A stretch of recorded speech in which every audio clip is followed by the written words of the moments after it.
I'm now in the town of Cambridge, like Cambridge, Massachusetts, or Cambridge, England, but in New Zealand, having a wander. And you may not have seen my red hair before now. This was not exactly how I planned it, but hey, now I'm a redhead. And I just thought I'd spend a couple days here in Cambridge on my way back up north. I still haven't quite adapted, even after more than a year, to the fact that it is May and we're going into autumn, so the leaves are changing and it's quite cold and crisp, like that back to school weather in September in America, at least in New York. This is a path around a lake, Uku or something. Sorry, I don't know how to pronounce it. I will get there in a moment, and you can't really see it through here. And there's apparently a viewpoint coming up, so we'll see what that looks like. This is when I wished the signs came with a pronunciation guide. So Lake Tekuutu, or something pronounced vaguely like that, was apparently formed by the last eruption from Lake Topo. I think that's how you say it correctly. And here is a view of the lake and the beautiful foliage.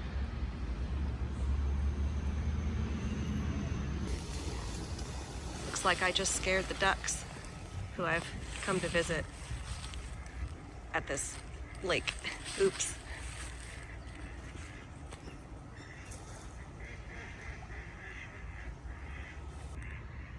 You can walk all around the lake. There are, it looks like, several entry and access or exit points throughout to get back up to town, which is up there. Of note is that there is a gigantic cross right here. Still going. There we go. It happens to be across the street from St. Andrew's Church. One of the things that Cambridge is known for is its market. Now, there are apparently two of them. There's this one, but then I believe there is a Saturday market, but it's only like the first Saturday of each month, or the second one. I'm not really sure. I just met some ladies at the bus stop yesterday that were joking about which Saturday of the month it was, and we all agreed it was very confusing to remember. We didn't know why it was only one Saturday of each month, but there you have it. And apparently I'm here at the wrong Saturday. I believe this is where the market would be if it were a different day. I remember passing through on a bus, and I'm pretty sure this area is where it was just filled with market stalls. Now it's just a pretty field.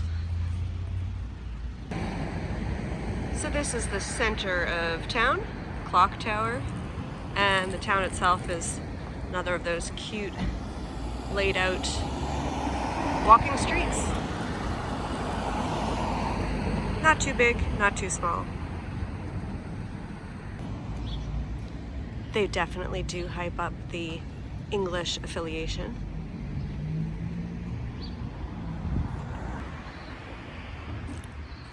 There is a museum of Cambridge. Let's go see what that's about.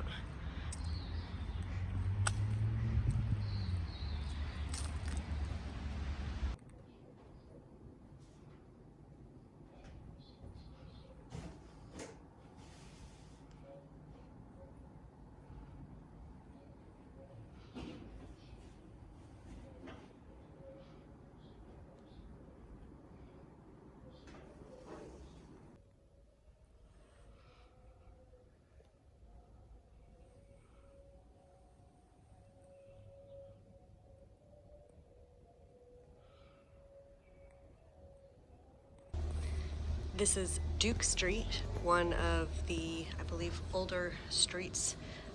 It was the main street in the first years of Cambridge, so some of the original architecture.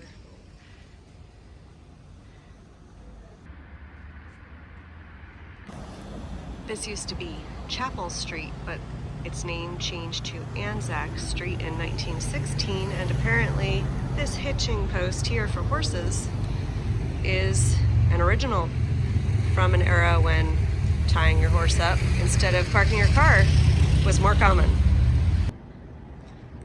Always interesting to see the different street art from city to city.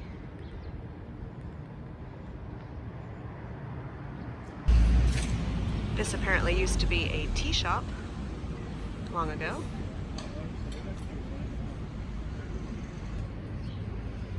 There's a lot of these horse icons around town.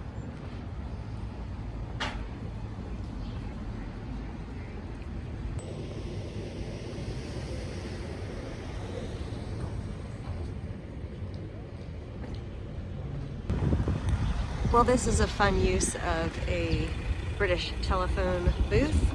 It is actually a book exchange.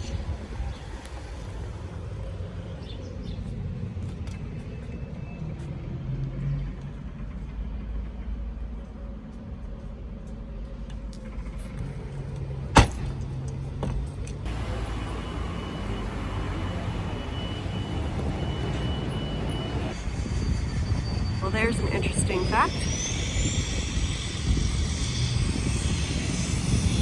This is the eyesight in Cambridge. So it looks like I missed out on seeing the Waikato River, and there's apparently a trail you can rent a bike. It's about 3 kilometers long, and some interesting things to see over there that I didn't.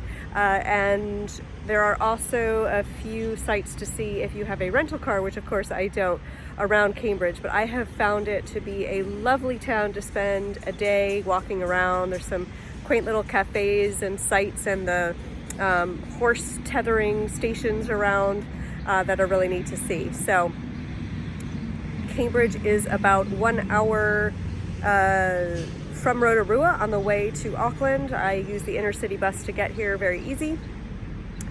And yeah, so definitely give it a stop by if you are on that route in New Zealand. And in the meantime, if you liked this video, please give it a thumbs up and subscribe to my YouTube channel so that you don't miss out on future videos. And also feel free to stop by my website at heatherbegins.com, where you'll get some great tips on affording full-time travel and can take a look at some of the travel I have already done. And I look forward to seeing you on the next video. Bye.